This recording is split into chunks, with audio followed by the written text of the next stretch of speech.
parle de la Semaine Sainte, on pense pas souvent à Mardi Saint. Donc même moi, ça m'a semblé un peu bizarre. Mais pour moi, c'est 2 jours avant le Triduum pascal. Et c'est aussi le jour où, niveau liturgie, on se concentre plus sur Jésus, sur le fait que Judas commençait à conspirer contre lui et que Pierre les reniait.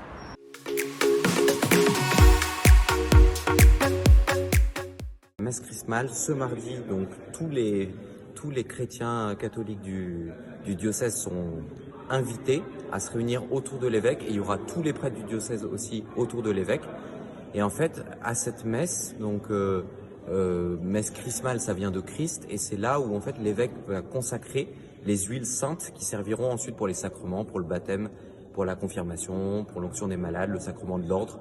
Et c'est vraiment un moment un peu unique dans l'année où on se retrouve en église tous autour de l'évêque.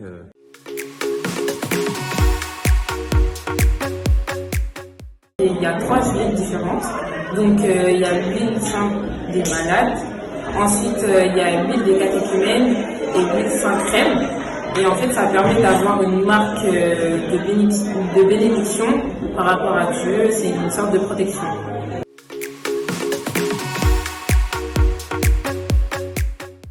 Bonjour à tous, c'est la Semaine Sainte et chaque jour qui passe, nous allons vers la Passion du Christ. Aujourd'hui, c'est Mardi Saint et Jésus nous révèle la trahison de Judas et le déni de Pierre. Il s'agit aujourd'hui, dans le texte de l'Évangile, d'une partie de la scène. 3 points à retenir concernant le Mardi Saint. Le premier, Jésus nous aime. Il nous aime tellement. Il nous aide à un point qu'il nous donne sa vie. Il dit à Pierre, « Je donnerai ma vie pour toi ». Il a donné sa vie pour nous et au même titre qu'il le dit à Pierre, il nous le dit aussi à chacun d'entre nous. « Je t'aime et j'ai donné ma vie pour toi ». C'est une partie de ce qu'on appelle le kérigme, le contenu de notre foi. N'hésite pas, toi aussi, quand tu pries, à dire à Jésus à quel point tu l'aimes aussi. Deuxième point, Jésus révèle la trahison de Judas d'une manière particulière parce que ça se passe autour d'un repas.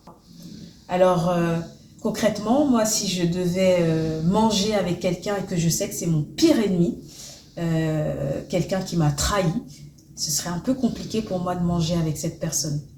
Mais Jésus, qui a pleinement conscience que Judas va participer activement à ce projet de mort, il continue ce repas avec Judas, ne se laisse pas dérouter dans cette route qu'il doit prendre. Il mange avec Judas et toujours de manière pacifiée, un peu comme son entrée à Jérusalem lors des rameaux. Voilà, c'est le maître de la paix, le messie de paix, et il fait ça de manière très pacifiée. Qu'est-ce qu'on peut retenir de l'attitude de Jésus ? De cette attitude-là, serais-tu prêt, toi, à partager un repas avec un traître, un ennemi ou une personne, ton meilleur ami qui t'a trahi? Je t'invite à réfléchir à ces quelques questions. Troisième point, Jésus dit, là où je vais, tu ne pourras y aller. Tu pourras venir après. Jésus disparaîtra, mais il y a une espérance, celle de le rejoindre après. Ce après fera sûrement suite à de nombreux tumultes, doutes, reniements dans notre vie spirituelle, mais Dieu ne nous laisse pas tomber. Et c'est un message qu'il adresse à Pierre, Pierre qui l'a renié par 3 fois. Il lui dit, tu vas me renier, tu peux pas me rejoindre, mais tu viendras après. Et voilà, et c'est une belle espérance pour nous qui nous approchons de cette figure de Pierre, qui est confiant quand il est avec les disciples, un peu moins quand il ne l'est pas, qui renie le Christ par 3 fois, mais qui a cette espérance de rejoindre le Christ après.